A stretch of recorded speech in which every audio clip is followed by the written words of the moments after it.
In the annals of boxing, there are heroes and villains, champions and underdogs.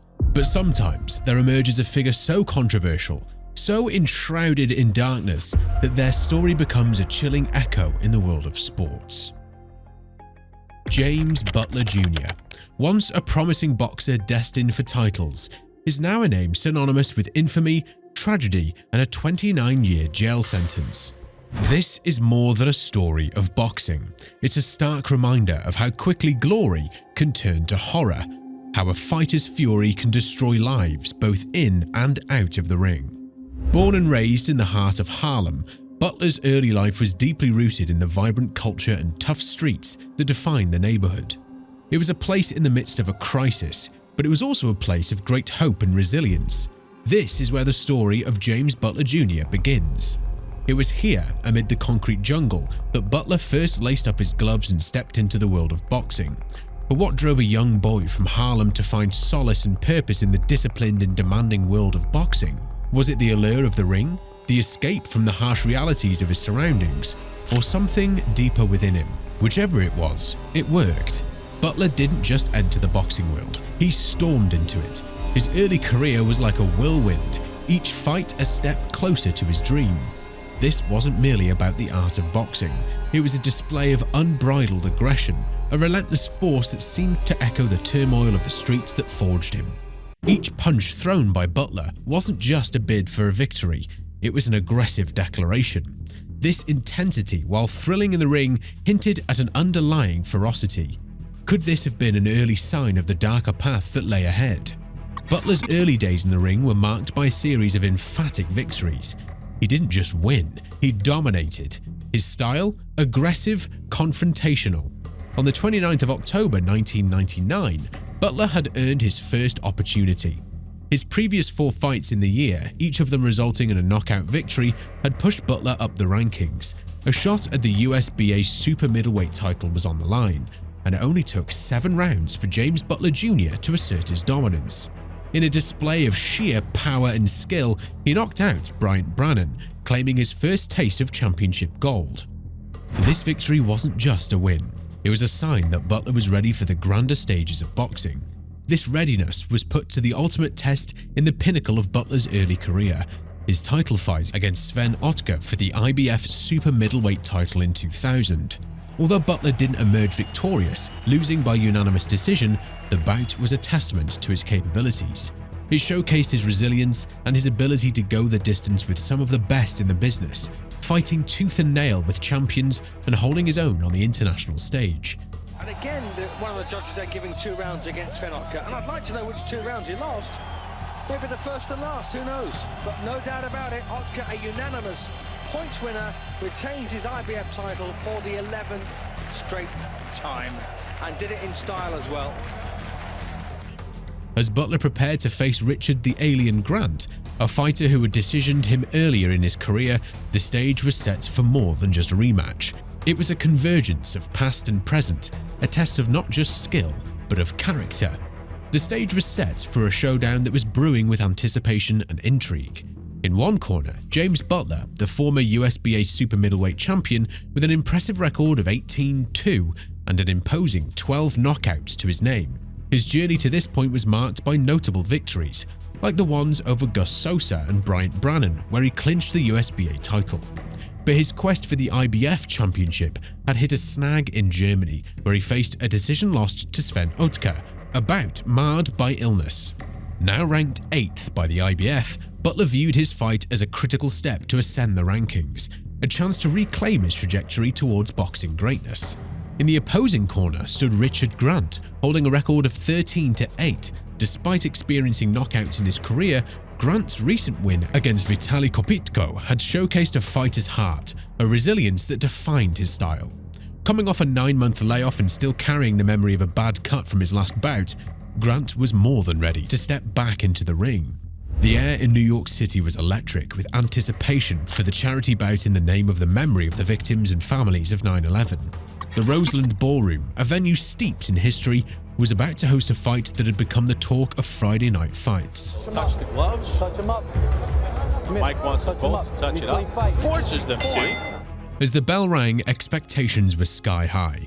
Butler, known for his knockout prowess, came out aggressive, looking to establish his power early.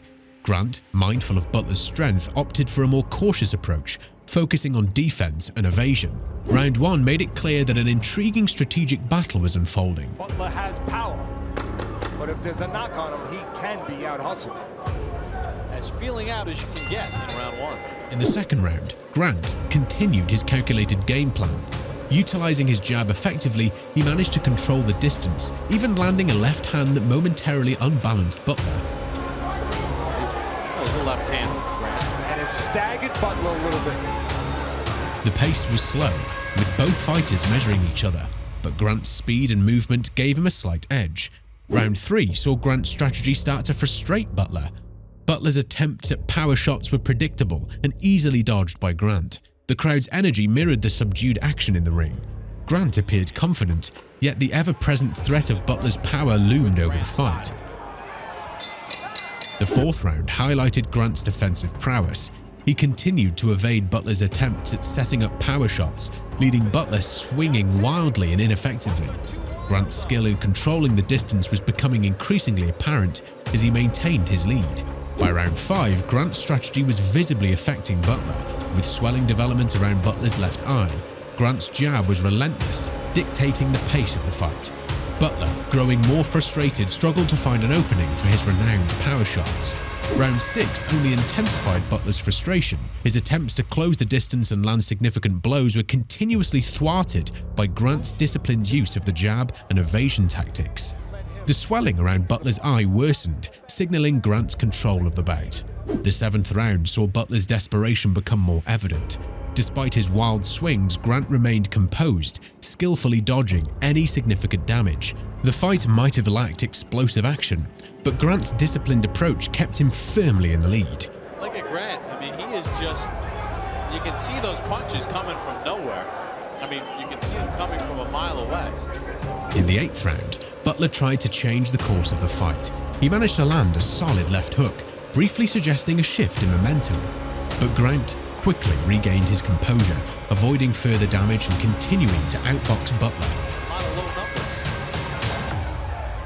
This is where Grant must not play, must not stay in that corner.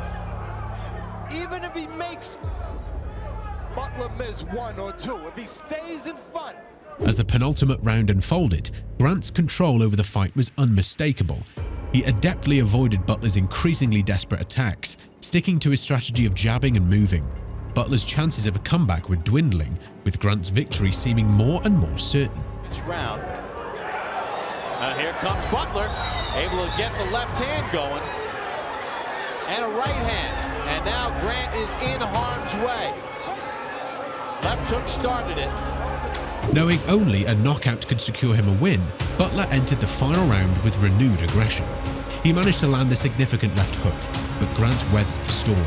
Grant's cautious yet effective approach paid off as he skillfully avoided any late-round surprises from Butler. Grant may be able to survive. Well, he left himself open, got tagged. Butler too wild, though. And there's the bell to end it. The final bell echoed through the Roseland Ballroom, marking Richard Grant's unanimous decision victory. TYSON has it 97-93. That's the same score from Melvina Lathan, 97-93. All for the winner by unanimous decision, Richard the Alien Grant. The fighters moved towards each other, a customary gesture of sportsmanship expected after such a hard-fought battle.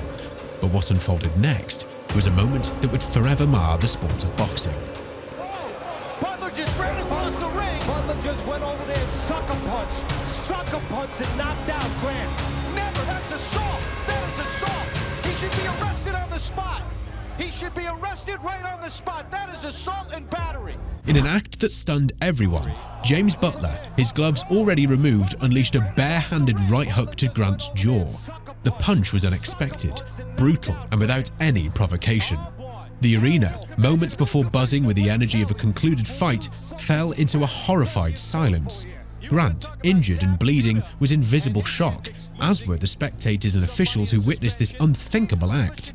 Medical personnel rushed to attend to Grant, who suffered a temporarily dislocated jaw and a lacerated tongue requiring 26 stitches. Butler was swiftly apprehended and escorted out of the ring. The boxing community reeled in disbelief, struggling to comprehend how a professional boxer could commit such a shocking violation of the sport's code of conduct. The repercussions for Butler were swift and severe. He faced criminal charges, resulting in a conviction for second-degree assault. This led to a 4-month sentence at Rikers Island, a stark turn for the once promising boxer. Professionally, the incident was catastrophic. Butler's actions not only resulted in a ban from boxing, but also left an indelible stain on his reputation. But this moment of infamy was not the final chapter in Butler's troubled story. The path from that sucker punch in the ring to the tragic events that unfolded 3 years later was dark. In 2004, Butler would once again find himself in the center of a criminal investigation, this time for a crime far more grievous: the murder of his friend, Sam Kellerman. This escalation from an act of violence in the ring to a life-shattering crime outside of it left many questioning what led James Butler down this tragic path. October 2004, Los Angeles. The shocking news breaks. Sam Kellerman, a writer and brother of famed sports analyst Max Kellerman, is found brutally murdered in his apartment. The investigation quickly zeroes in on one man, James Butler, a friend of over a decade to Sam Kellerman. The details that emerged were chilling. Butler, in a fit of rage, had struck Kellerman multiple times with a hammer, a crime of such brutality and senselessness that it shook the core of the boxing community and beyond. The motive? A fallout over a personal disagreement, a flashpoint that led Butler to commit an irreversible act of evil. Butler's fall from grace was complete when he was arrested and charged with murder and arson, the latter for setting fire to Kellerman's apartment in an attempt to cover up his crime. The trial was a grim affair, laying bare the depths to which Butler had sunk. In 2006, he pleaded guilty to voluntary manslaughter and arson, sentenced to 29 years and 4 months in prison. The question that haunts those who followed Butler's career is, how did a promising athlete become a convicted murderer? The transformation of James Butler from a respected boxer to a man capable of such heinous acts serves as a stark reminder of the unpredictable and sometimes tragic paths life can take.